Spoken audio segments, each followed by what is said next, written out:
Good evening, everyone. Welcome. Good evening. How are you doing on this Saturday night, early evening out here, Eastern time? I hope you all are doing well. I know there's a bit of a lag, so I'm just going to let you all come in. Please let me know how I sound. I do have an air conditioner on because it is quite muggy today. And so we were able to get an air conditioner installed thanks to the great super who lives in my building, whose brother actually, I think, follows my work. I actually met him today for the first time, which was great. I love meeting people who follow my work and who get something out of it. It is really gratifying, and it's usually people, real people, working people.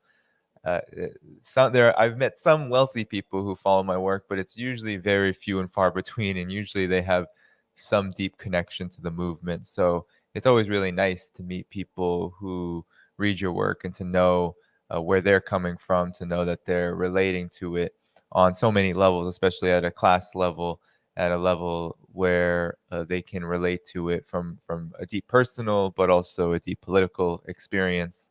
So in any event, as you're coming in, like the stream. This is a chill stream today. It'll be a quick one, probably about an hour, maybe a little longer. That's generally how long I go anyway. But as you're coming, of course, like the stream, continue to subscribe to the channel if you haven't yet. You all know that all these platforms are really coming down hard. They're coming down really hard on people on the left like myself. So you want to make sure that you're subscribing to the channel, hitting that notifications bell so you know when to come. I don't know how many times I've heard people say, send me a message, send me an email, or put it in the comments or the chat. And they say that they don't get notices when I'm coming on live, that the notifications are all screwed up. So, with that said, it's quite clear that this channel is being throttled. It's quite clear that all my social media at this point are being throttled. It's happening on Twitter. It's very obvious to me that my followers have stagnated of late. So, I've been asking people, it's the end of May, and May is coming to a close. We're heading into the summer period, at least for those of us here in the United States on the East Coast. So, weather-wise, so I understand that people got a lot to do, but with that said, there is a huge attack on people like myself trying to disseminate this kind of media. So please do support the work. I'm still a few subscribers away on Patreon at patreon.com/DannyDhaiphong from my monthly goal. I believe I'm about 3 away from the 10 that I was hoping to gain this month. So you can support me in the link in the description. There's also other ways to support my work annually on Substack. And then, of course, all the one-time options. You can find all of that in the description. But nonetheless, keep liking the stream as you're coming in. Keep hitting that notifications bell and subscribing to the channel. Share, share, share. Welcome, everyone. How are you doing? So I'm going to talk about Taiwan.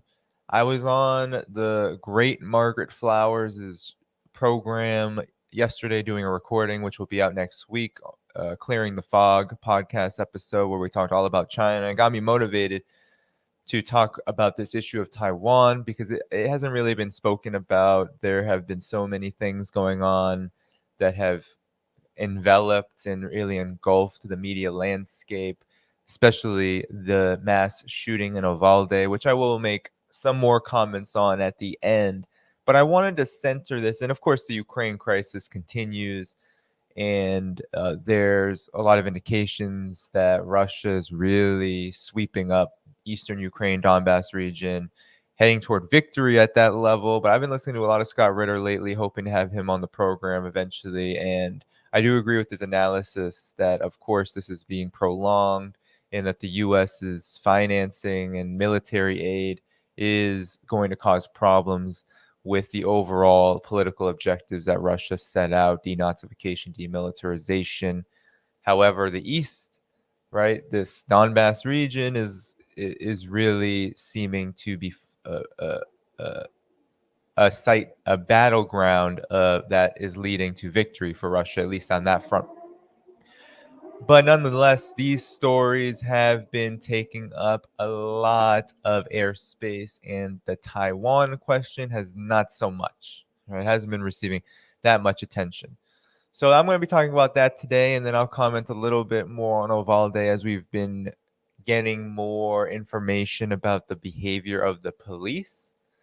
So I will be commenting on that as well. So continue to like the stream.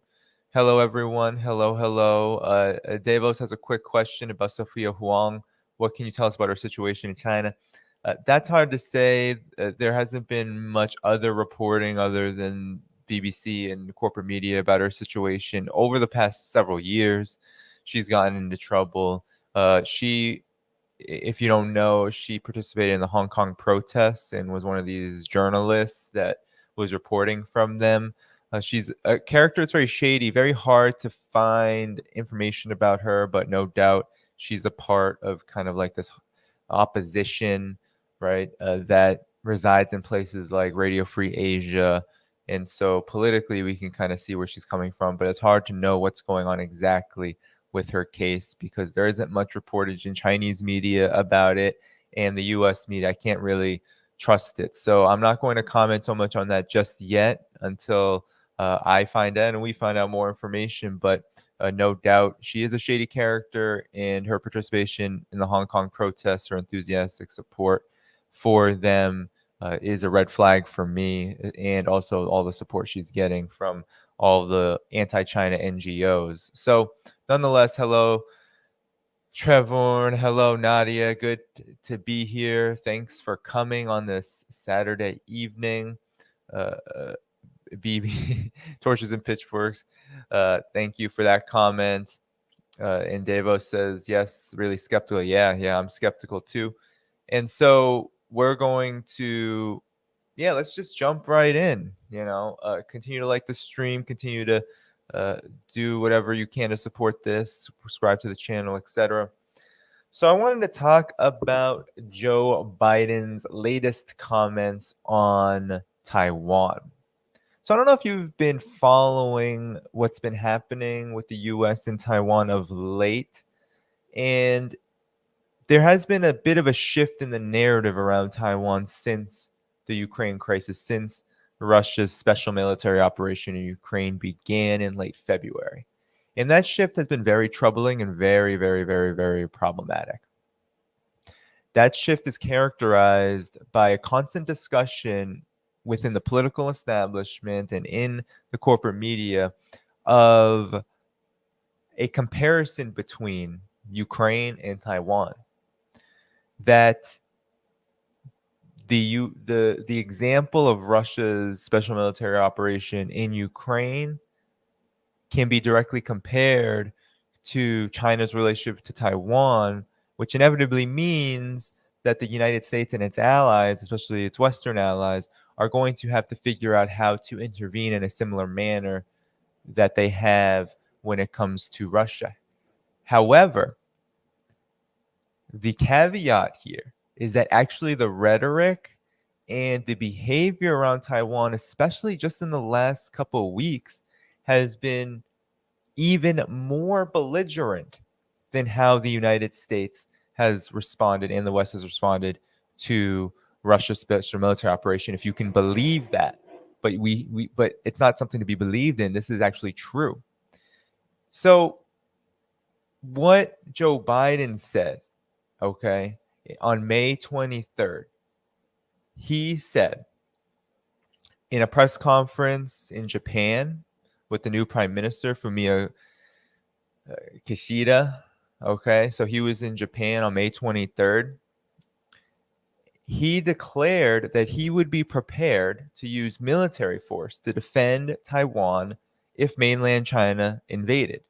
So that goes beyond what the U.S. has ever said it was willing to do in response to Russia's special military operation. So Joe Biden said in a trip to Asia, and this trip was to promote the Indo-Pacific Economic Framework, which there really isn't much to talk about with that. It's a so-called non-free trade agreement. It's something That's likely not even going to get off the ground. The U.S. won't make any economic commitments that are worth incentivizing countries like Japan, South Korea, and others to move away from China. But it's all about trying to build the rudiments of an independent supply chain to choke China, to get China isolated economically. So as Joe Biden was doing this, this is what he said, and some were like, "Oh, that's a gaffe." And the State Department even almost treated it like a gaffe, because immediately after he said this, the State Department rolled the comments back, and that was the story that went across the corporate media. Of course, Fox News and others, Washington Times, and all the right-wing publications, right-wing, the GOP-aligned publications, used it as an example to show how kind of feckless and inconsistent Biden is. And the corporate media was the liberal corporate media was kind of doing damage control, saying, okay, well, Joe Biden did this, but he's walking it back. But some were even saying that we should believe him, right? The New York Times said we should believe him. The Wall Street Journal said we should believe him, that this is a possibility. So that recently happened on May 23rd, okay? And immediately Joe Biden, State Department, walked it back. But there's something that you all should know about Joe Biden and how he's been talking about Taiwan. This isn't the first time that Joe Biden has said that the United States has a military commitment to Taiwan, and if China invades, then the United States would have to take concrete military action. He's done it 2 times before. So 3, and this is all within the last 12 months. So 2 times before he's done this, similar thing happened. The White House, State Department, they walk it back. But nonetheless, he keeps doing it. And so it lends, I think, a lot of credibility to the idea that we should be believing Joe Biden when he says this. And now, I want to pull up just a quick article that I think makes a really good case for why this is not just dangerous, but also based on fabrication. So the fabrication is that China is somehow going to invade Taiwan in order to reunify Taiwan with China. And just a quick bit of facts that you should know: China and Taiwan both consider themselves China, and the One China policy states that Taiwan is actually part of China, and that was established to begin in 1972 with the joint communique during the Nixon delegation to China, which led to the normalization of relations. So the One China policy is the policy here that Biden is violating.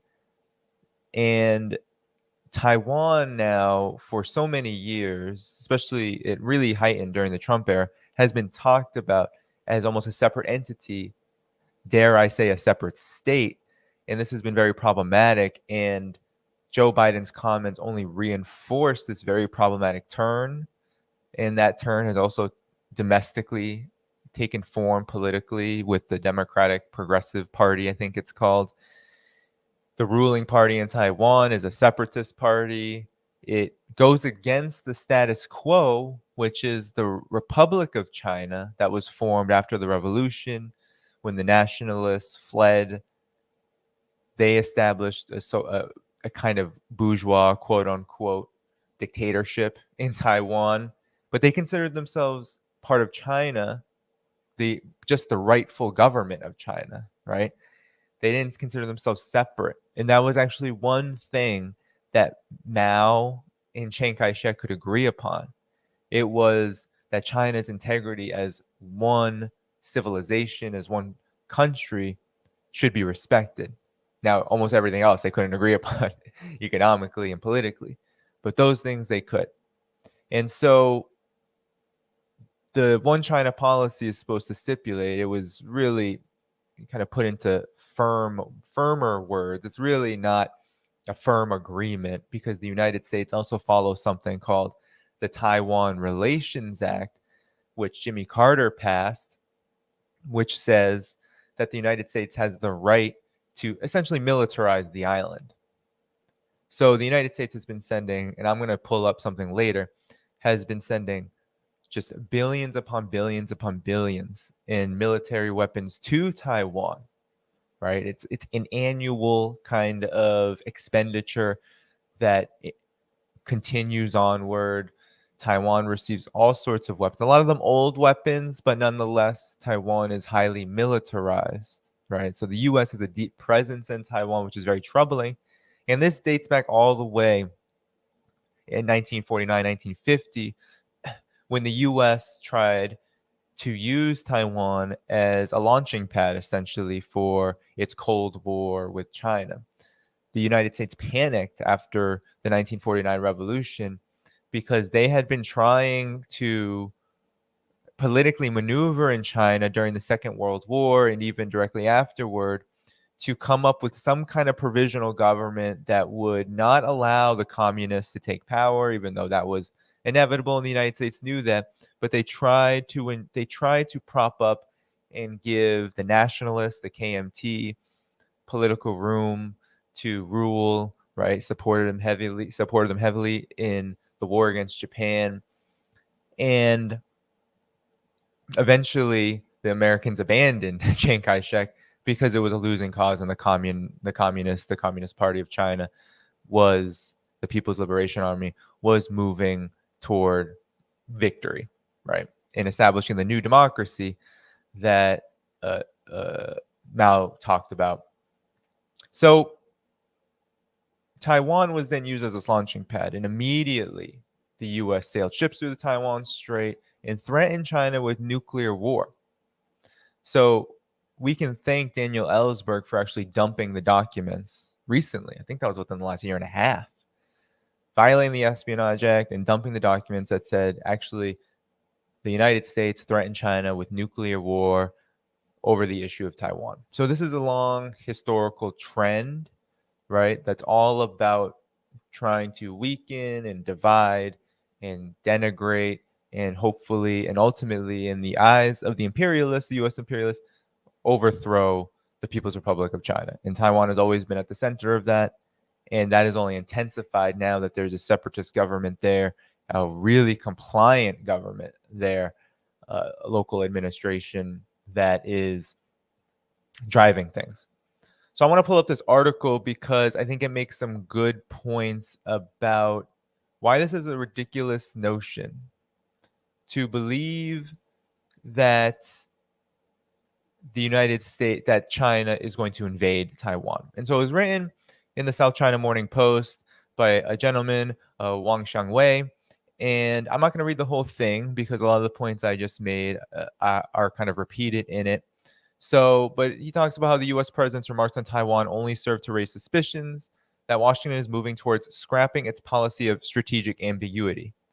That just means that the United States says it follows and adheres to the one China policy, but also says that Taiwan, that it has the right to arm Taiwan and to kind of be politically involved. So there's a strategic ambiguity there. There's not one policy that the U.S. follows. Basically, it means the U.S. is very inconsistent, to be kind about it. So it's hard to overstate the implication of his so-called blunders. He should know better than goading China into a military confrontation neither side wants. Neither side wants, he says. So I'm going to go to what he's talking about. So he talks about strategic ambiguity. So he talks about the Taiwan Relations Act, which commits the U.S. to providing weapons and other support for the island if Beijing invades, quote unquote. So I want to go to the point where he talks about the arguments. So among Washington's policy wonks, there have been rising calls in recent years for the U.S. to scrap this policy and instead state clearly that it would intervene militarily to defend Taiwan in the event of an invasion. The argument being that the might of the U.S. military will deter China because China is on the eve of invading. That's the kind of logic here. So there have been rising concerns about Beijing's assertive stance on territorial issues such as Taiwan and the South China Sea. Such arguments serve no purpose other than inflaming tensions. Beijing has already accused Washington of hollowing out the one China principle by increasing official exchanges and military interactions with Taiwan, which the U.S. tried to avoid in the past on top of selling arms to the self-ruled island. Given the deepening mistrust between China and the U.S., Biden's latest remarks on Taiwan will surely enhance suspicions, yada, yada. So he asks a bunch of questions, but then he goes to the false equivalencies. So this is good because this is talking about why it's ridiculous to talk about Taiwan like Ukraine. This is what we need to really look at. So he says it is worth noting that Biden's latest defense pledge is part of efforts to dial up tensions over Taiwan in the context of Russia's invasion of Ukraine. Intense discussions in international media seem to give the false impression that mainland China's troops are poised to invade Taiwan at any moment, or at least in the next few years.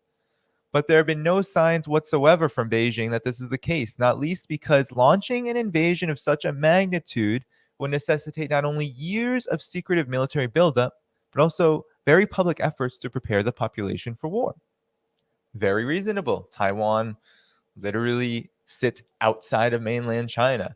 Actually, I don't know if you remember the ridiculous air defense zone, the so-called ADZ, that the United States has made so much of, that it actually encapsulates, it was actually formed by the US and after World War II, but it actually cuts into mainland China. So that's how close Taiwan is to China, the island of Taiwan. So China has never publicly set a timetable for Taiwan's reunification with the mainland, though some international analysts references President Xi Jinping's grand vision laid out in 2017 for China to become a leading world power by 2035. Given his personal ambitions, these analysts deduce that Xi's Chinese dream must also include reunification with Taiwan through peaceful means or military force. But common sense dictates that for Beijing to reach its 2035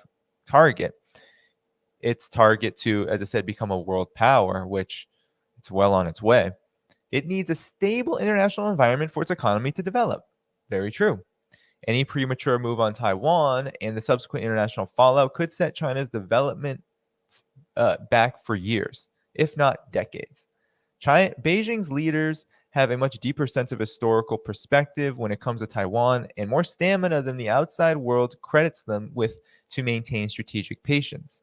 However, China should guard against being goaded into military confrontation with the U.S. with its economic development at a critical stage, a view shared by many Chinese observers.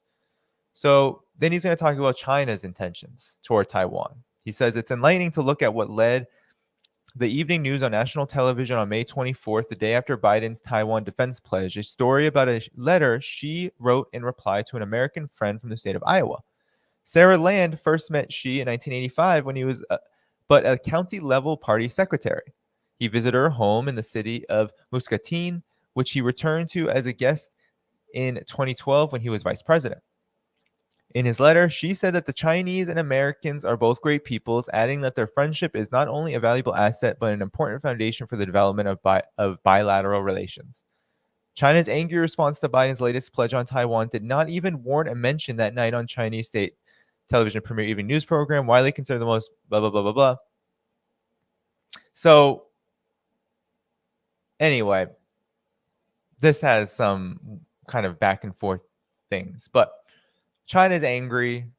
I think it's reasonable to understand why China is angry that Biden would say such a thing. But as this author said, Xi Jinping has taken a strategic orientation that cooperation with the United States first. And I think the point is very good that economic development would be hindered. Look at what happened with Russia. I mean, we talk a lot about the ruble. A lot of people have talked a lot about the ruble kind of skyrocketing in value, and that's great. And Russia has restructured a lot to be able to withstand the onslaught. But there is no doubt that this crisis has led to problems for Russia economically, right? That the seizing of assets, that kind of behavior by the United States and by Europe has had a direct economic impact, and it will affect development, and it will affect GDP growth. It will affect Russia's capacity to grow. So China wants to avoid all of that, first of all. And as the author said, China has not laid out any specifics, right? We were suspicious about, but we knew that Russia had been making overtures to the United States and the West, saying, we are not happy about what's happening with the NATO encroachment, with the way that Ukraine is being interfered upon and its threat to our national security interests. You must talk to us or there will be consequences. That was said many, many, many times. China has never said any such thing about Taiwan other than if something were to happen, China would, of course, do what is necessary. But I think what ends up happening with Taiwan is just like all questions when it comes to China. China is always scapegoated as the principal problem rather than the United States and rather than the aggressors, the imperialists who are interfering in the affairs of Taiwan. They have no. Why is the US arming and funding and militarizing Taiwan? It has absolutely no other purpose than to provoke China. But yet we always hear China being talked about in relation to Taiwan as the aggressor, right? So it's this constant mismatching. It's this constant projecting that goes on and on and on to make us believe that China is really the one at fault here. But I just want to show you something that you all might find very interesting. And that is just a simple Google search. Okay. So if you look at the scope, right? If you want to know the scope of just how much or how frequently the United States is militarizing Taiwan and playing dangerous provocations with China in Taiwan, all you have to do is a simple Google search. All I did, and I'll show you it, all I did was type it in the words, I believe it was Taiwan US weapons. Other than 3 words, not a very specific search. The first thing that comes up is from a Defense Department media site, the Defense News, a literal Pentagon outlet. Documents reveal a $14 billion backlog in U.S. defense transfers to Taiwan. So there's so much going to Taiwan, so many weapons going to Taiwan, that there is a $14 billion backlog that hasn't even been fulfilled yet. That is how just egregious and how expansive the U.S.'s aims are. And then you can just scroll down to the next articles. In 2019, State Department authorized $2.2 billion in sales of weapons to Taiwan. That included blah, blah, blah, tanks and all that. So you can go to the Wikipedia and see the whole list of arms sales to Taiwan. But, every headline, April 6th, the U.S. approves $95 million worth of Patriot weapons in support for Taiwan. February 8, 2022, U.S. approves $100 million arms sales to Taiwan. So it goes on and on and on. Here we go again. February 8th again. Okay, so that's the same 100 million. But this is something that happens every year. Every year, each U.S. president commits somewhere between $500 million to billions of dollars in arms sales. Trump, I think it was somewhere above $5 billion US dollars worth of arms sales. So that's how extensive it is. That's all you need to do is a simple Google search. There's a backlog of weapons ready to go to Taiwan worth $14 billion, right? So a lot of people went up in arms about the transfer 40 billion US dollars in one kind of sitting, right? In one piece of legislation that the Democrats passed wholesale without any sort of conflict, right? They just did it. They all approved it. This has been happening with Taiwan every single year leading up to very similar amounts of expenditures. Of course, there has not been a single arms transfer to that degree because the United States has had to take a position of strategic ambiguity, unlike with Russia and Ukraine, where the US's role is obviously to fortify Ukraine. It's obviously to prolong the war antagonistically against Russia, right? The US is on the opposing side. The US has made it very clear. It is not on the side of peace. It's not on the side of negotiations or neutrality. No, it's on the side of militarizing Ukraine to the point where it can prolong the war. And of course, 40 billion worth of military weaponry, which isn't all old weapons anymore, according to our friend Scott Ritter. It's actually a lot of new weaponry, which can right, can kind of sustain warfare. The weapons to Taiwan are a little different, but nonetheless, it is a major provocation. And Joe Biden stating that he is committed to, right, a military conflict with China over Taiwan should the correct circumstances warrant it is cause for concern. And there's the last piece on this that I want to say is that there was another sort of indication within this month that should give us pause about the US's intentions, that the US is not in good faith following the one China policy, is seeking to use Taiwan as a launch pad for war with China, and does not get any clearer. And I've shown you other sources, right, from the Rand Corporation, etc., where the conversation about war with China is actually quite active, right, within the Pentagon, within the U.S. foreign policy establishment. This isn't something that's just joked about. It's not something that's just talked about flippantly. No, it's talked about very seriously. And recently, there was May 16th on Meet the Press.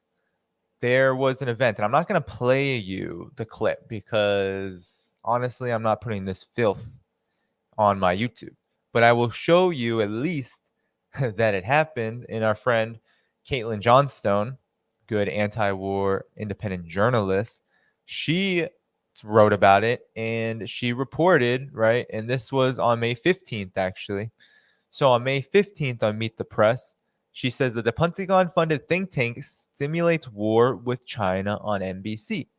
NBC's Meet the Press just aired a freakish segment which the influential narrative management firm Center for a New American Security ran war games simulating a hot war with China. And as you see here, it's over Taiwan, right? They're talking about a possible conflict with China. So that aired on NBC's Meet the Press, a literal war game simulation from a Pentagon-funded think tank, the Center for a New American Security. So this came just a little less than 2 weeks before the Biden administration made their latest comments. He made his latest comments on how the United States would support Taiwan militarily and would intervene directly should there be a war between China and Taiwan over the whole issue of reunification. Now, let me show you just what Caitlin Johnstone means when she is talking about Center for New American Security. So, Center for New American Security, I don't know if you all know, I wrote about this for CGTN. People like Michael Gordon, Peter Sanger, there are really lucrative journalists who actually work as fellows for this think tank. And Michael Gordon, you may remember, and I think it was 2002, where he actually co-authored the article which stated in the New York Times that Iraq had weapons of mass destruction. It was literally the intelligence agencies using the New York Times as its conduit to promote this narrative and build the case for the US's invasion, and it worked. And so that is who Michael Gordon is, and that is who the Center for New American Security is. They are literally, as Caitlin Johnstone said, narrative management for the Pentagon and for the war machine. So here is its supporters. So if you look here, you can just write to the website, just go to their about and look at their supporters. And so this is from 2020 to 2021. And you can see who the top $500,000 and above. Okay, so we don't actually know how much, but we do know that it's $500,000 and above coming from Northrop Grumman Systems Corporation, one of the top 5 military contractors on this planet, and the U.S. Department of Defense, and then all the other kind of offshoots there of the DoD, the Pentagon. So that is who this firm is. That is who is funding this firm, this think tank. And so war game simulations on it, Meet the Press sounds like an effort to normalize war with China over this issue of Taiwan. It's very dangerous. I'll probably have somebody on this show soon, as soon as I can, to talk about the politics of Taiwan and give a better and more robust history.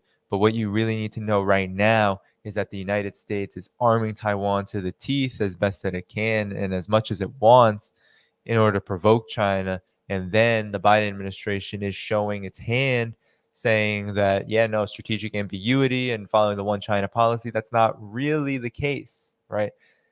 What we're seeing is an escalation in not just a new Cold War, but the rudiments of what comes beyond a new Cold War, right? An actual hot war, which, if you think that the Russia Ukraine conflict has been a monumental watershed moment and a very dangerous escalation instigated by the United States, just wait until what would happen when it comes to Taiwan and when it comes to China, because that kind of conflict and US involvement in it would be absolutely disastrous to by many more degrees. Many more degrees. Because China's role economically, the US's uh, uh, uh, view of China, all of these factors, right, laying at the roots of this. The US, right, is building up, and I think the US is seeing Russia and Ukraine not just as a one pronged war, it is seeing it as a two-way war, right? A multi sort of targeted war. It's not just at Russia. It's not just let's capsize Russia's economy, let's destroy Russia, let's try to weaken its government. It's also about China. That's why they keep talking about Taiwan and China in relationship to this conflict, because they want to build up toward the possibilities of a war with China, no matter how suicidal that is. And that's because of the forces behind the Center for New American Security. I had Michael Hudson on, and he said Wall Street was not briefed about the United States' role and how it would instigate this Ukraine crisis. It was not briefed on the economic measures, the economic warfare that it would take. And we should understand the US's behavior toward China is very similar, right? The economic impact of a war with China would be so monumental that it would be hard to believe that a lot of the forces within the capitalist class would just outright support it.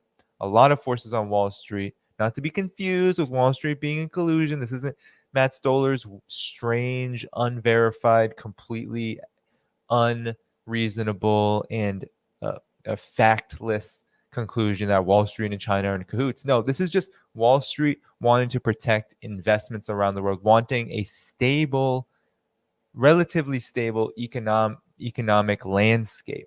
Wall Street has no problems with wars. It's when those wars start to affect the global economy in a way that will bounce back at Wall Street. That is when Wall Street and these investors are going to oppose it, right? Or at least they're not going to just jump on board. They're going to hedge their bets.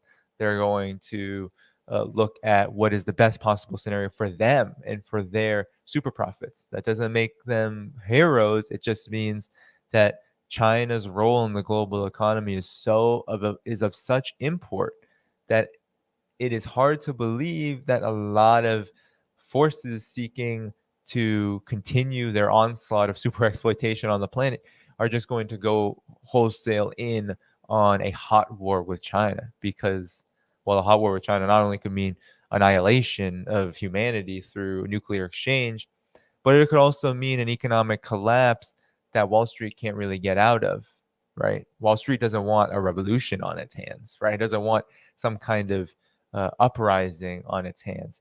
It doesn't even want what's happening right now. It doesn't want this incredible inflation. It doesn't want this stagnation that is being caused and this move toward collapse that's being caused with the Russia-Ukraine crisis. It doesn't want that, because that's not good for, as Michael Hudson said again, right? Because I just interviewed him, right? It's not good for the rentier class. They want to make profits in their sleep. They don't want to be awake wondering if a war is going to destroy all of their financialized investments, because there just isn't a terrain to make them anymore. So in this also, we have to understand capitalism as a contradiction. This also should be factored in. This doesn't mean that Wall Street's for peace. This doesn't mean that Wall Street is in cahoots with China. Actually, Wall Street is fueling the military-industrial complex, which is driving this. Wall Street is making heavy investments, heavy bets on the military-industrial complex. And Wall Street has a very negative view of China. Just look at what people like George Soros say. Very negative opinion on China. They would love to see China be embattled in some kind of conflict, just not one that will affect them. So that's the key difference here between Wall Street in cahoots with China, that ridiculous argument, versus the real political and economic landscape that we live in, which requires a dialectical materialist analysis of the situation, which points to a very contradictory, a very problematic kind of scenario for the economic forces of capitalism and capital and finance capital. But nonetheless, that's what's happening with Taiwan. That's the stakes. That's where we're at. It's a very dangerous situation, and we have to be really aware of this and be sure to oppose it and cover it with just as much fervor as the Russia-Ukraine crisis. Everyone is on board with the Russia-Ukraine crisis, and we should be following it. It's one of the most important moments in the world situation right now. So, of course, I'm not saying cover it less, but if there's a neglect of this other side, if there's a neglect of this huge portion of the overall puzzle, this huge piece of the overall puzzle that is imperialism, then we're doing a disservice. And I've noticed, I don't know about you all, but I've noticed that China has gone on the back burner, as if the United States is not building up the case for war. And as I've shown, they really are building up the case for war, and they're really seeking to provoke China. So I'm going to move on, though. Like the stream, subscribe to the channel. Make sure you're hitting that notifications bell while you're here. Be sure also to consider subscribing to my Patreon at patreon.com/DannyHaiphong. About 3 subscribers away for the month for my monthly goal. And then on Patreon, you can see that my overall goal, which I'm about $100 away per month from, is about $3,000 per month. So you all can support me on Patreon, help me get there, or you can support me in the other ways in the links in the description. All right. So I want to talk about Uvalde a bit. And I want to talk about it because I tweeted something that just came to me last night. I was getting sick of the discourse. So I don't know about you all, but the gun control discourse is nauseating. The gun debate in the United States is absolutely nauseating. It's completely depoliticized, decontextualized. There's no talk about history. It's all about, okay, are we with the Democrats on gun control, or are we with the GOP on just guns for everyone? Are we with the gun lobby spending $15 million plus to get all these guns onto the streets, to get all these guns into people's homes, to stoke the militarization of society? Or with the Democrats who say they're opposed to that, but actually just fuel war and fuel militarization both at home and abroad, just in other ways? But we don't get the discourse. And I was thinking about this after I was on Ryan Knight's and Rob Menudez, their podcast on Ruli on Colin. And I was thinking about this because we talked about this for the first 10-20 minutes of the podcast, this issue of Uvalde and what it says, what it means, what's causing it. And for me, I actually had stopped paying attention because personally, I don't think, and politically, I don't think this is going anywhere. I don't think that there's a mass movement to organize around that will get anything that we want out of this, right? So we need to be advocating, and I said this on the podcast, for things like community control of the police, and we need to be looking at options for how to build working class power in order to develop real measures that will demilitarize society, but in a way that doesn't leave people vulnerable to the state, because there is a class war going on. And I don't know if you all remember from history, but usually the case is that gun control legislation has generally just targeted organizations like the Black Panther Party and Black people in rebellion against things like slavery. That's what gun control is really targeted.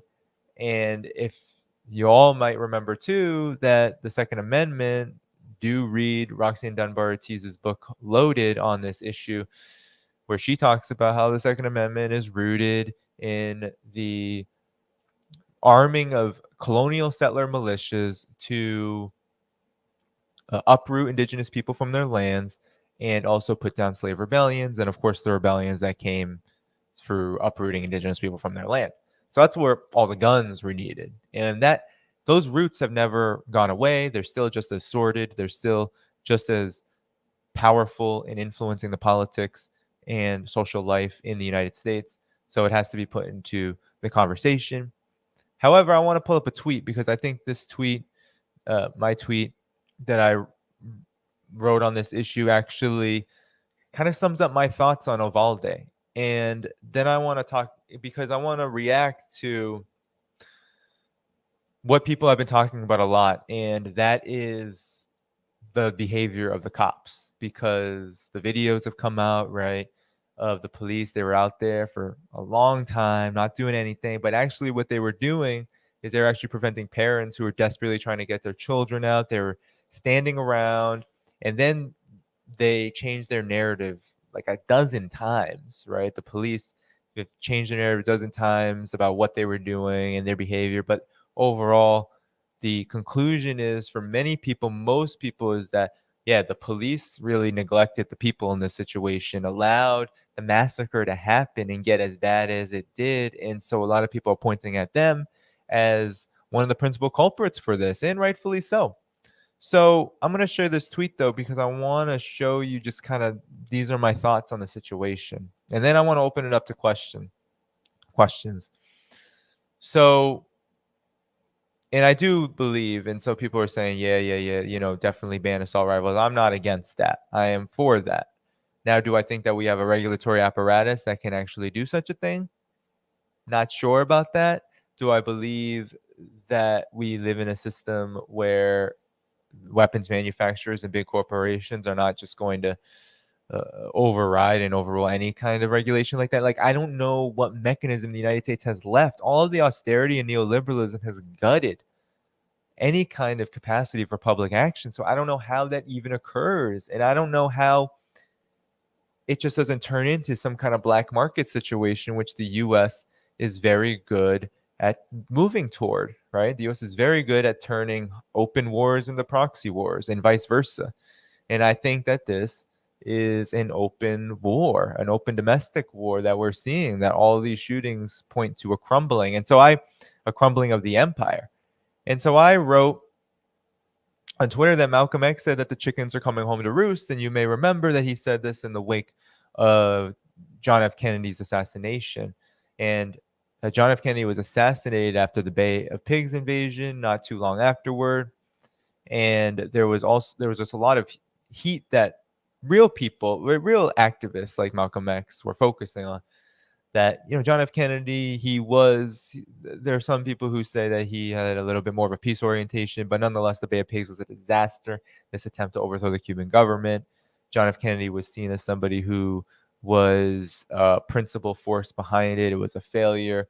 There was a lot of internal strife between him and the CIA. There's a lot of speculation that that's why the CIA, often because of Kennedy's anger toward the CIA, but nonetheless, Malcolm X said the chickens are coming home to roost as a way to say, well, the violence and the war that you impose upon others eventually boomerangs back to you. That's what he meant. And Martin Luther King Jr. said, after seeing all the poverty and the uprisings of Black people in the cities, after finally kind of breaking with the Democratic Party over the issue of Vietnam and the U.S. invasion of Vietnam, Martin Luther King said that the bombs dropped abroad explode at home.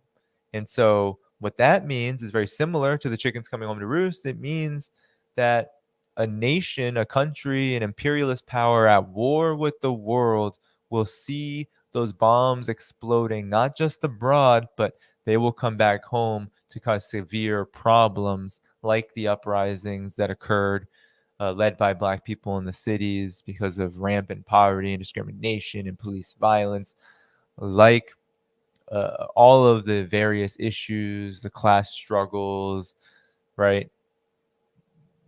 That is what Martin Luther King Jr. meant. And I said they're right. And that mass shootings are an outgrowth of a militarized and alienated society where violence is a feature of policy at every single level.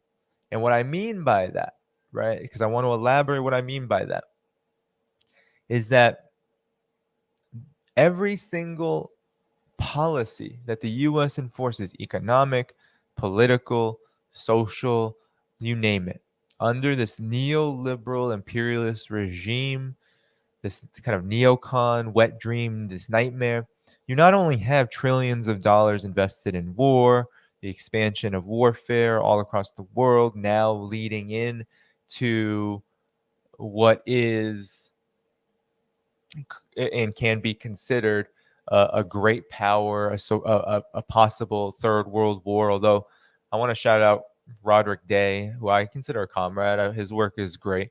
He did have a just little exchange with me that I agreed with, where he said calling it a third world war is maybe not accurate because the first couple of world wars were interclass wars, were about uh, they were about the capitalist powers kind of dividing the world among themselves in conflict with each other. So China being socialist and the target of the US's great power competition being countries that are on a different path, it may not be accurate to call it a third world war. So I agree with that. And I'll say that, yeah, there is a great power confrontation coming. There is a global confrontation, right, coming that has that has been spurred by this incredible investment in war, this endless war policy. So you cannot spend trillions of dollars on war without that seeping into every part of society. So you have traumatized vets going into police departments, going into law enforcement, right? It's one of the principal kind of pipelines for former U.S. military personnel. So they go into police departments.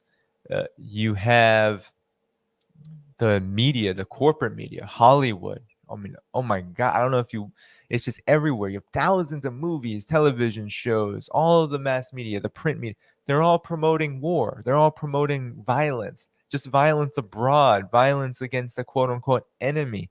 And we're supposed to believe that doesn't have an impact on the psyche of the US population, but it does. It normalizes war. Even when there's war fatigue, there isn't any tiring over the possibility of killing people abroad and what it means. There's such a normalization of it and desensitization of it that really there's a numbing effect. I think there's been a mass numbing effect to just how destructive US wars and all of its military ventures and what they create.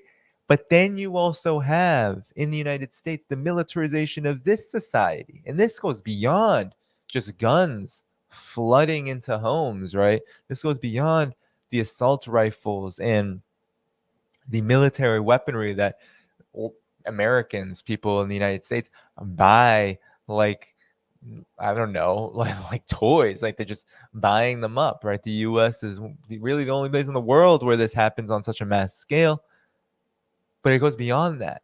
It's the mass surveillance. It's the police everywhere, militarized themselves, right?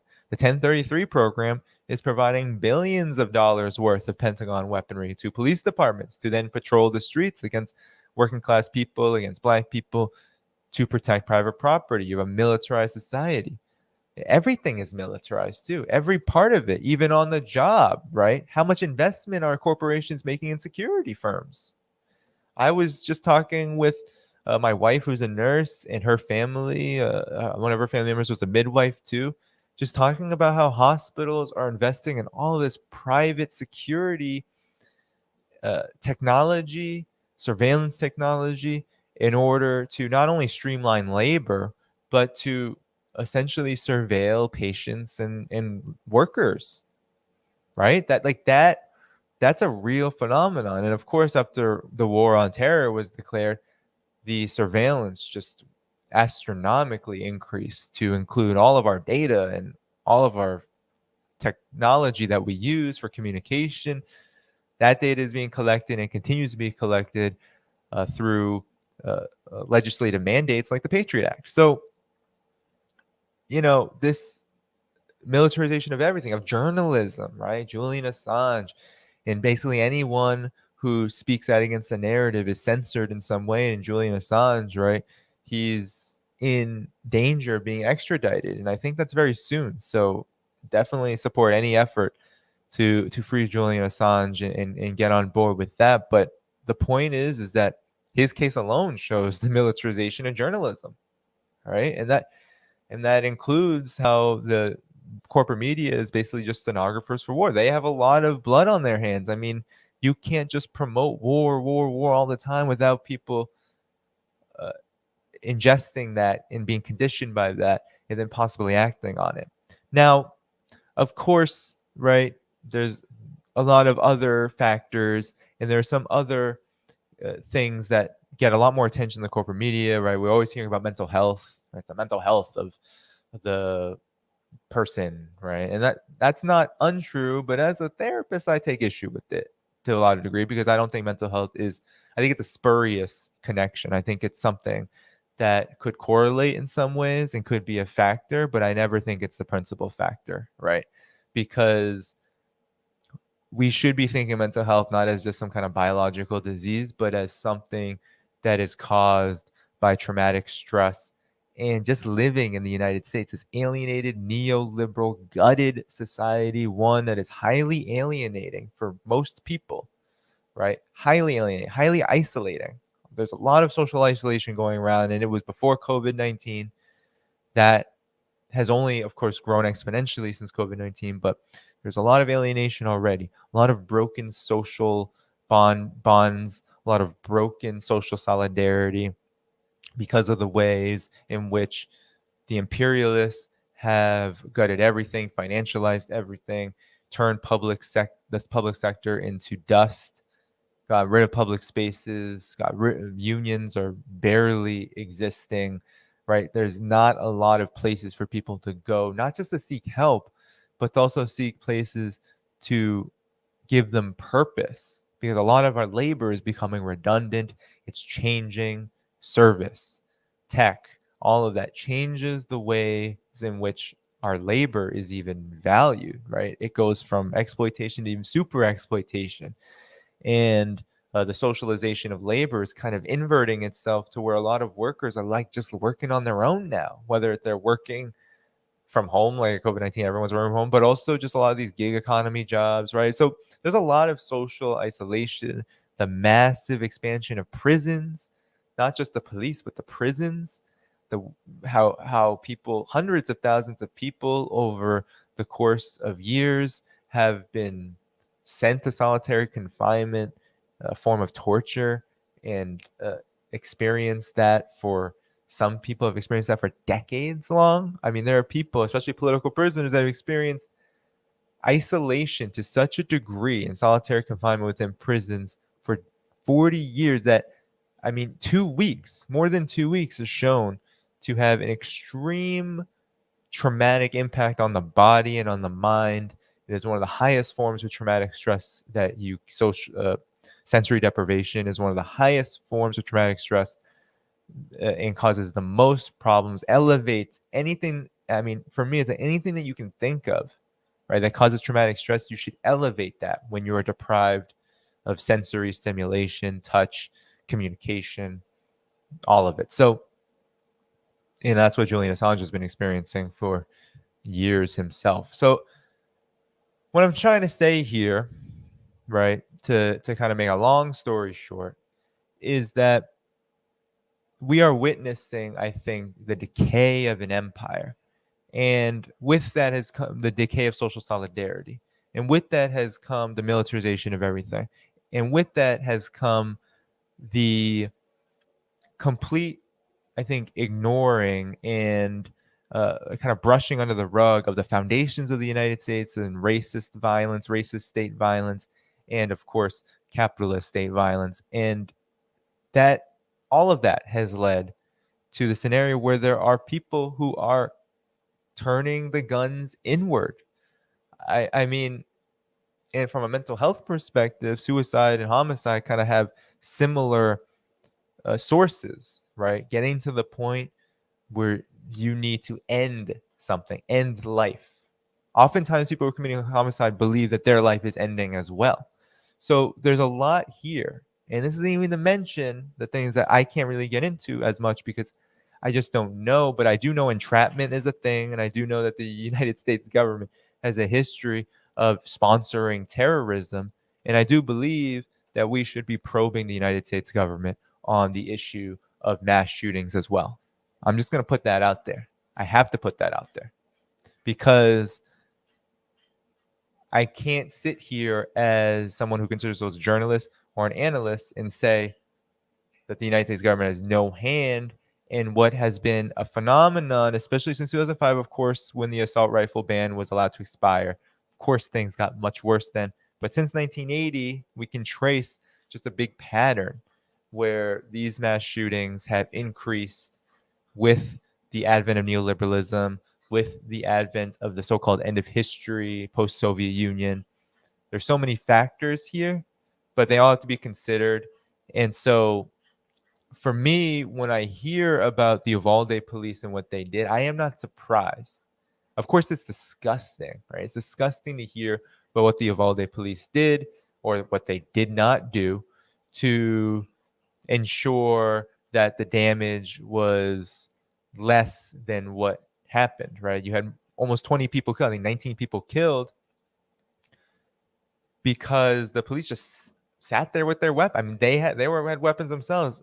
And now my opinion is that if they had done anything, they might have actually made the situation worse. They might not have saved anybody and they might have killed more people because I the police are organized to protect property, to protect the rich, to protect capital.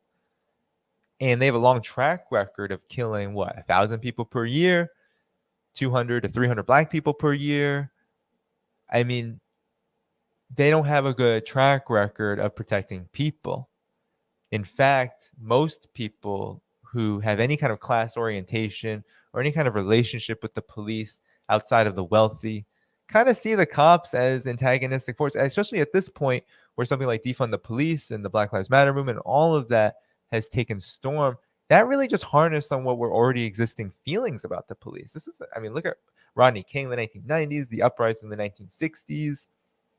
I mean, this isn't something new here. The police have not necessarily been this force for good, right? The war on drugs, all of that didn't really create a sense of fuzziness around the police. It's just that we had a lot of propaganda telling us that the police were amazing and incredible because there were so many more on the streets, weaponized and militarized to meet the objectives of the ruling class in the neoliberal era through the war on drugs and war on crime and all of it. War on immigration, right? I mean, it was a fucking border patrol officer that killed the guy that was, committing the massacre. That's just how twisted the society is. And I think what we're witnessing is the decay of U.S. imperialism. It's the decay of U.S. imperialism, and the where you see it crumbling most visibly for us as people in the United States is in the ways in which not only the political legitimacy of the United States is being constantly questioned, the disdain for Biden, the Biden administration, but the disdain for any administration continues to grow. The Trump administration had a really hard time too. Honestly, I don't think he actually had it as hard as Biden has it right now, but different contexts, different situations. But nonetheless, it seems like each subsequent administration after the Obama hangover has had a hard time with its legitimacy. And so you have that, and then you have the economic catastrophe and the crises and this like slow rolling collapse that seems to be accelerating. And then you have the militarization, the military, the wars, the endless wars.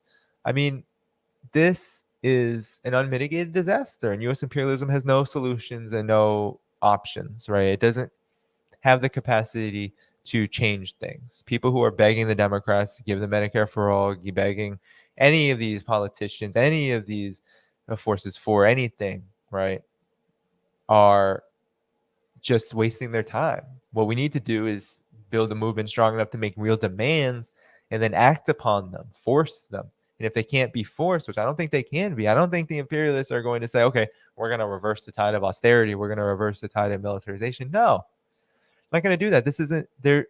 The stage of capitalism that we are in is a terminal one. It is the highest, in my opinion, the highest stage of imperialism, right? the most advanced stage of imperialism. And in that stage is a lot of contradictions, which imperialism just doesn't have any resolution to. And they're not going, I don't think they're going to be pressured out of them. But we have to build a positive force that, and a powerful force that can prove that contradiction in real time on the ground to give a boost to any kind of popular revolt that is likely to occur in the future, right? I was just talking, right, to people about this. A lot of people are feeling like anyone who pays attention to politics, even just a little, feels like we're on a pressure cooker. And so it behooves us to get prepared for that and to begin to develop the rudiments of organization that can prepare for that. So I'm going to conclude there with the remarks about the issues, okay, about Uvalde. I don't really have much else to say other than that. And about Biden and Taiwan. But I do want to get into any questions that you may have. I see a super chat. So if you want to super chat the question, that would help me a lot because I don't have to go all the way back in the chat. But as you know, you're here, continue to like the stream, subscribe to the channel, hit the notifications bell. Make sure you're doing that. I don't know if it'll always work, but hit the notifications bell anyway. And hopefully that can notify you when I'm on. And then be sure, if you're able, to subscribe to my Patreon at patreon.com/DannyDhaiphong. Help me meet my monthly goal of about 3 more subscribers. I haven't been keeping really hard count, but 3 more. And for the month, so the month is only a couple days long now. And then, you know, it helps with my overall goal, about $100 more per month before I stop asking. This is what I want. So anyway, I'm gonna go to the super chat question first, and then I'll get to other questions afterward. I can stay on for another about 15 minutes, maybe, give or take. So can you talk a little bit about semiconductors in Taiwan? People talk like they're the only source, but what about mainland China? So I think Taiwan has a more advanced semiconductor industry than China. China has actually accelerated its production of semiconductors of late. Uh, you know, what's interesting about this is that the Taiwan and China have deep economic ties. They're not economically sanctioning each other, right? That's not happening. So the United States has attempted to actually restrain China's capacity to build the semiconductor industry through sanctions of various kinds. So what I can say about this is this is not my specialty, tech, but there is, right, an attempt to try to get Taiwan to decouple its semiconductor industry from Taiwan so that will hurt China. And China has made moves to try to mitigate that and produce their own semiconductor chips so that they can continue to accelerate their high-tech industry without having to rely on others. But I don't think China is there yet. And Taiwan has had that strategic advantage for a bit now. But that's what I'll say on that. It's a very good question, and I think one that we should continue to study. Actually, it would be interesting. I know Carl Zah has done a lot on the tech side of this, right? That might be very interesting to talk about. So let's see. Any other questions? Okay, here we go. Big Teal. Hey, so sorry, I was saying hello to people in the past, but I think I missed you. So hello. And you said, I've wondered how much of a separatist movement the current Taiwan ruling party is mobilizing. Okay, so how much of a separatist movement is the Taiwan ruling party mobilizing? Is it to win elections in Taiwan and mainland political power, or are they legally separating? So the way that the DPP, in my understanding, is operating through its separatism is not necessarily mainland, because first of all, they're not They aren't that. They aren't a force that could be considered like a color revolutionary force that would overtake the People's Republic of China. I don't think even they think such a thing.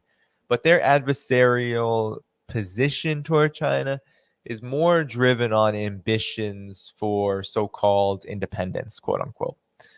Now, it's hard to understand and know what they mean by that because I don't think that the DPP is independent enough to really concoct a real vision for what that is.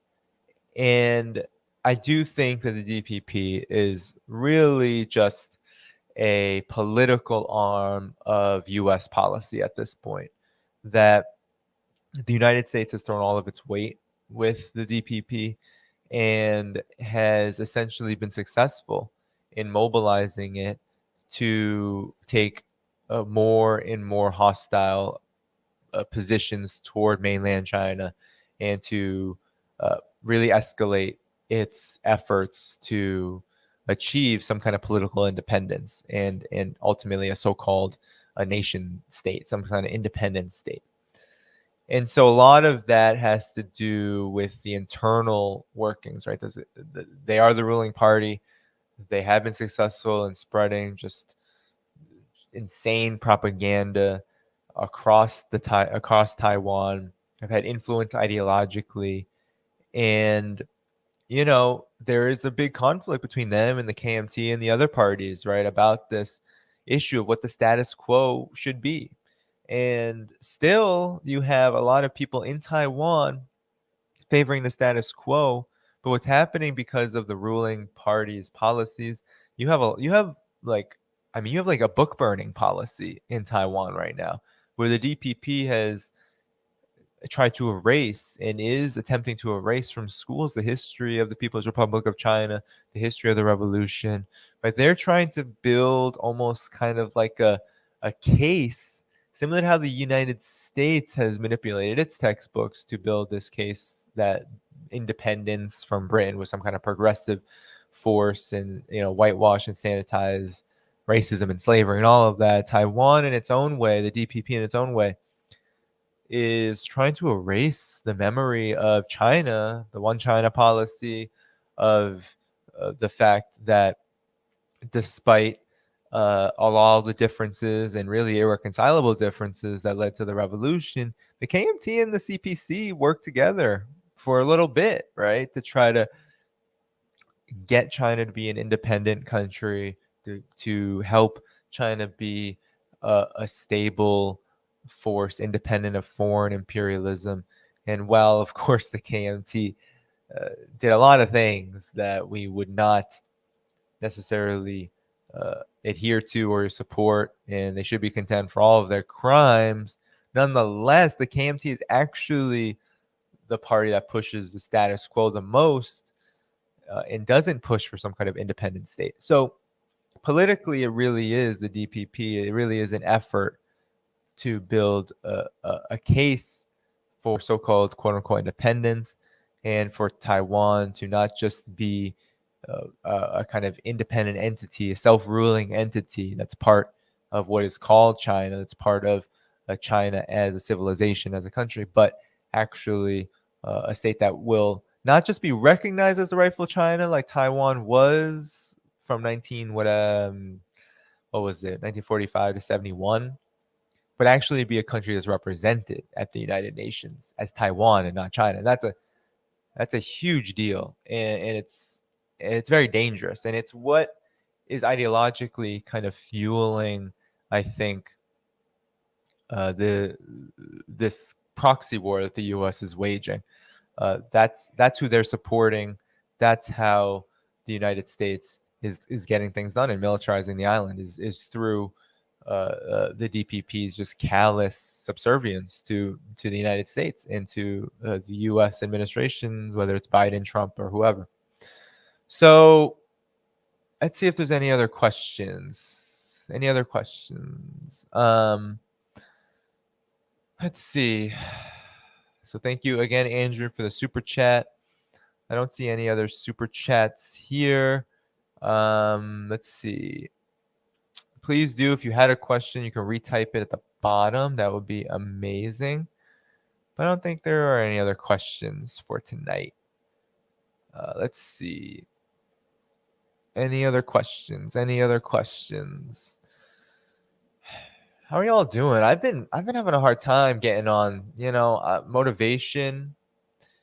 Sometimes I'm like, I don't know if I can juggle all of this. I've been writing. I've been trying to continue to have my writing be a solid part of what I do, because it's honestly what I think I'm better at, and I like it. I like it a little bit more.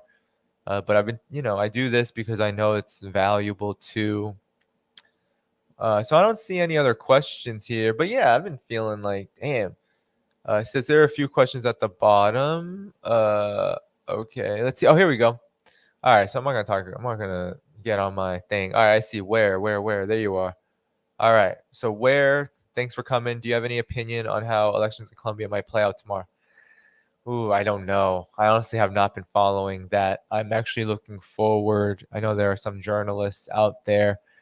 I'll probably be looking for Ben Norton's analysis too, because I know he follows Latin America pretty closely. But no, I haven't been following Colombia. I know that there is kind of a possibility that I think there's like a semi-left candidate. I don't know if they're a like a left-wing force per se, but they certainly would mark a break, I think, from Colombia's, I guess, neo-colonial relationship with the United States in some ways. But I don't think we see any kind of like Bolivarian kind of force, a force that would also oppose imperialism and the oppose the attacks on the progressive countries. So I don't know if we'll see that, but that was a great question. But unfortunately, I can't answer that one because I haven't been able to follow it as close as I would like.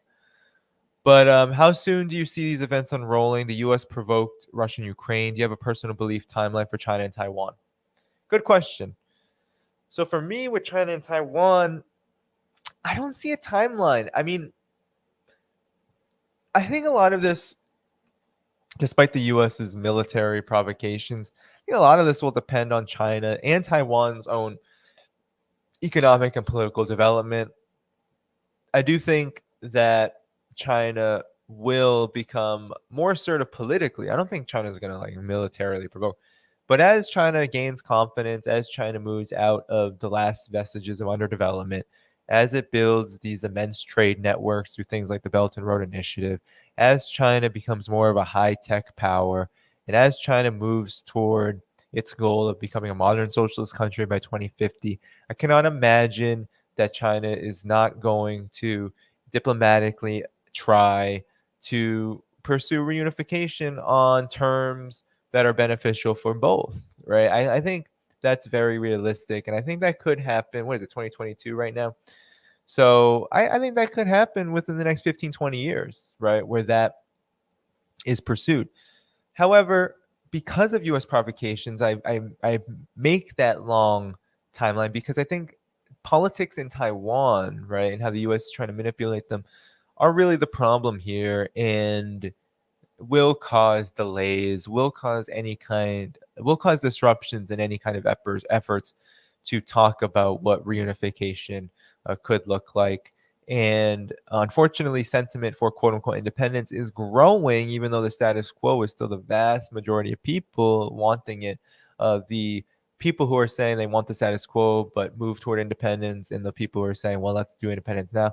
That segment of the population is growing in Taiwan because of the US's interference and because of the DPP's influence. So, I mean, we're talking about a complicated situation. And so I would put it at like 15, 20 years where maybe something will happen.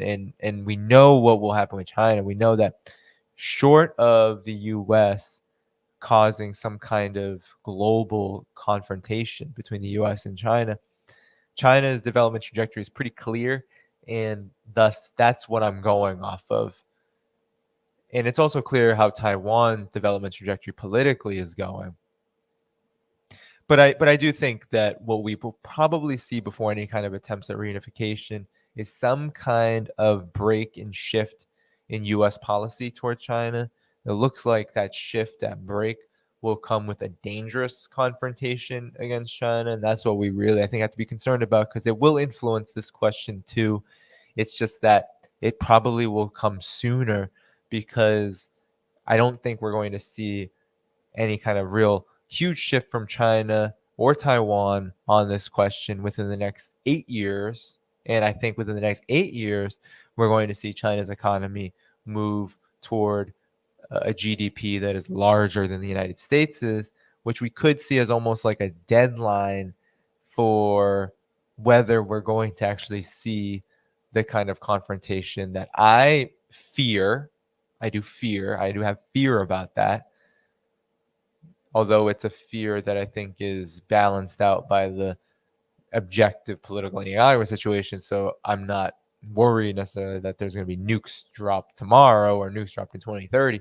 But I do think that the impetus for such a dangerous confrontation led by the United States will come at that juncture, because the hysteria among capital and the capitalist class will reach a fever pitch at that time. So it will. So thanks for the question. That was good. And so thanks also, Limahana, for the question, and saying that the socialist candidate may win, and it may be the first time Colombian history a left-wing president may be elected. Yeah, I think so. I don't think that socialist candidate has a great foreign policy, but a great like regional policy. But nonetheless, at least that's what I remember hearing. But let's see. Let's see what happens. It would be incredible. So I don't know if there's any other questions. Here we go. Why did the EU acquiesce to U.S. demands to stop oil trade with Russia, expand NATO, etc.? Most Europeans don't want confrontation. Well, Anna, I think we have to look at history. The Europe really became a junior partner of the United States after the Second World War. It had been a process that was developing, because what the world wars were intercapitalist conflicts. They were wars of imperialist possession or dispossession, if we look at the colonial world. But what the Second World War did, what culminated after that, was a world financial system led by the United States, which indebted Europe to the United States. So the United States used finance capital, as Michael Hudson said in my interview, to basically indebt Europe and begin gutting Europe through austerity and through this international financial system that pegged everything to the dollar. Of course, you had the formation of the EU, which was kind of like a semi-break, but really almost like an emulation of the dollar system, which didn't break the stranglehold of finance capital. So that pressure has been there, that pressure to gut Europe as a relatively robust social welfare system up until the last several decades, right? To gut all of that, to get rid of that public sector, which was born from the fruits of labor struggle, class struggle.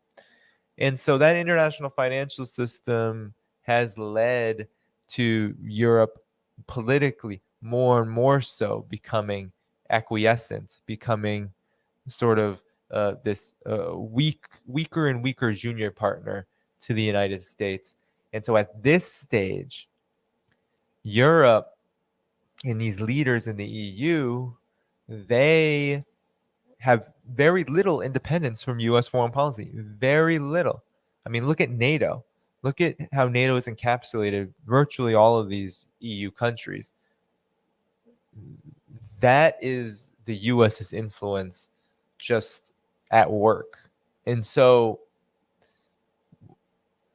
that, I think, is what's going on here, is that it doesn't matter really what Europeans want, what like people who live in Europe want.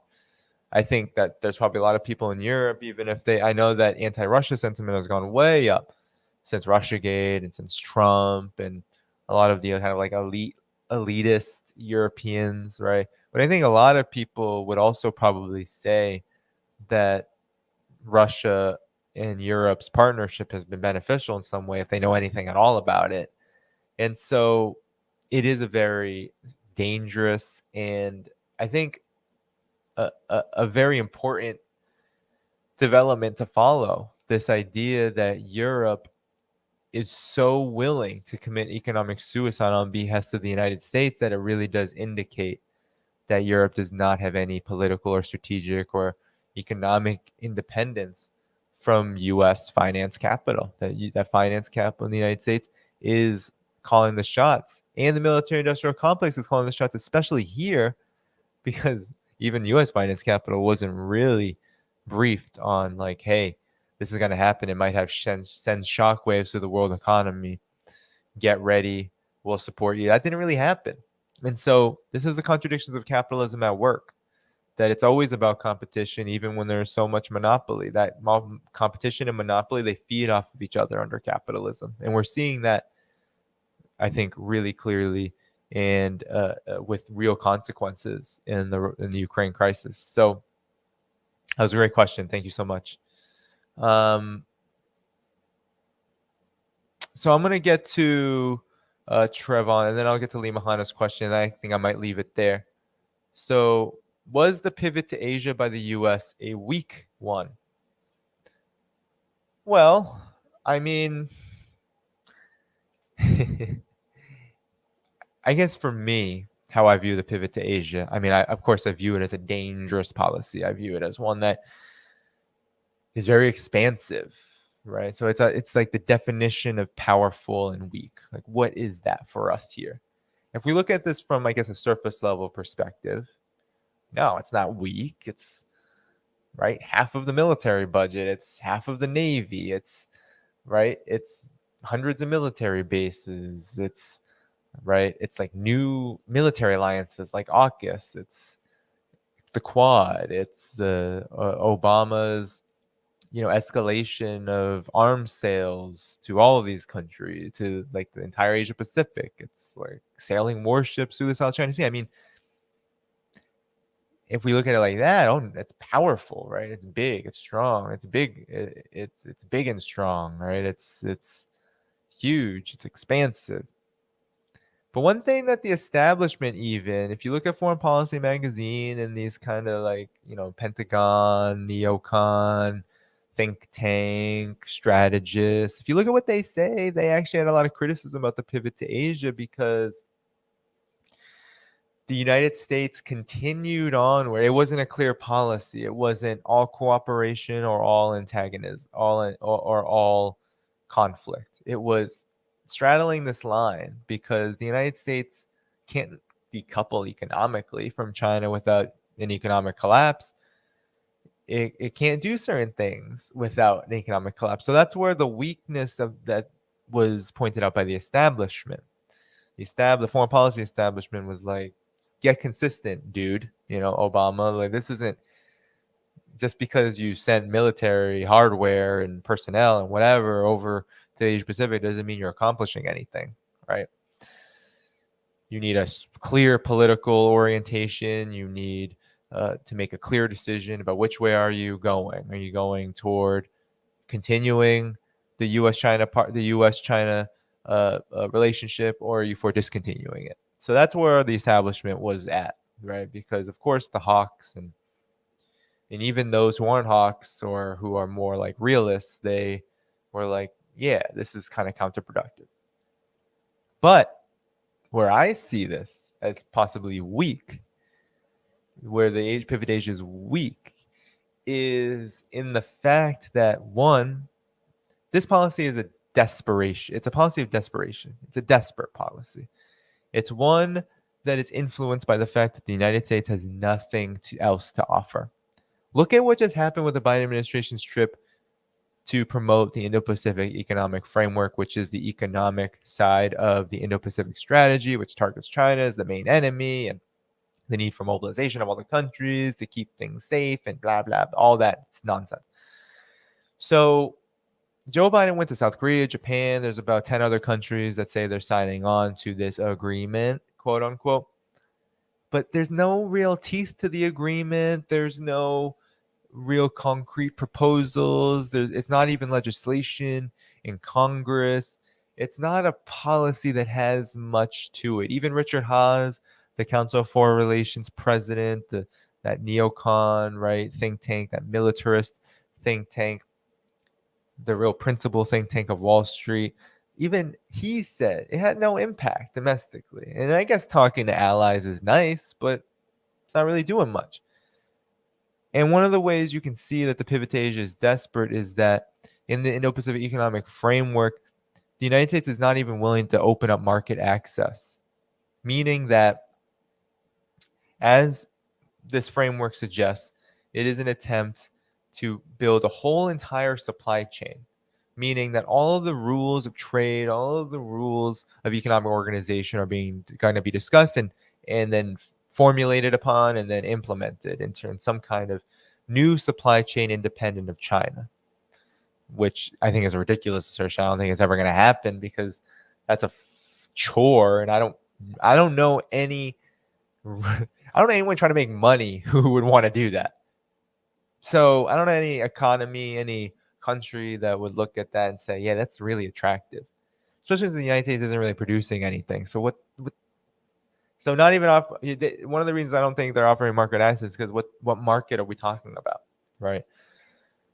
And so a lot of these countries are signing on because they might see it as additional financing. Maybe they'll see it as additional economic support in some ways, right? Maximizing the options. But even countries like South Korea and Japan, firmly anti-China in a lot of ways, especially Japan, and now South Korea likely will go that direction.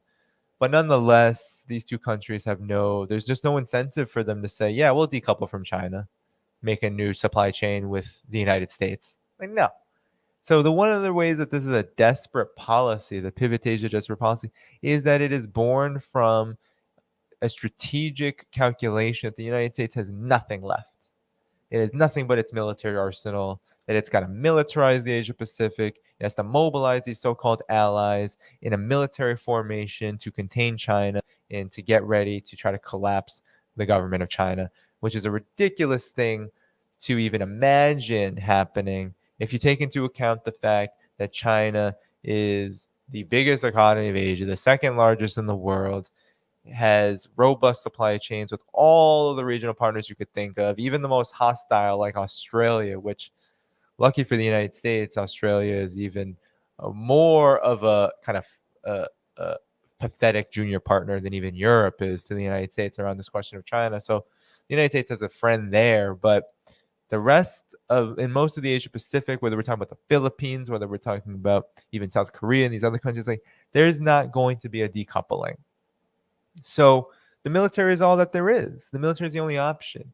And the problem with only having the military as the only option is that the military can't always be used or employed in a lot of situations. So that's why you have this kind of inconsistent policy. You have the United States talking right now about how they're going to increase their presence, how they're going to make sure that Taiwan is safe and all this stuff. So you have this inconsistency of like, yeah, we'll soup up that region, send warships every once in a while, saber rattle over Taiwan, but there's no real end game other than possibly building up to a big war. And it seems like that is understood in the foreign policy establishment, which is why they talk about a big war with China over Taiwan and whatnot. And so, yeah, it feels desperate. That's how the pivot to Asia has always felt. Feels desperate. It's all about trying to negate China's influence, reduce its influence. And the US doesn't have many opportunities, many options for doing that other than the military option. And that doesn't always bear so many fruits. So anyway, that is, I think, going to end the stream today. Thank you all for coming. I appreciate it. Please do continue to like the stream, like the channel, subscribe to the channel. Be sure to hit that notifications bell. And of course, please do consider subscribing to my Patreon at patreon.com/DannyDhaiphong for any amount per month as I work toward my monthly goal. I have about 3 left for the month. I'm about $100 shy from my overall goal. So I'm getting there. It's a slow roll though. And the end of the month is coming. So I know a lot of folks make financial decisions. So, it's just day in and day out, trying to build that support. And I appreciate all of you who are able. So thank you so much. I will see you again another time. Hopefully I have a guest. Hopefully I have Margaret. But as I said before, thank you for the super chat. Um, as I said before, yeah, motivation has been tough lately. It's hard to get guests. It's hard to produce this thing every so often. And then also write. I have an article kind of on the way, trying to figure out what to do with it. Um, but yeah, you'll see me again soon, probably next week. I've been trying to get guests, but it's tough. So it may just be me, depending on what's going on in the world.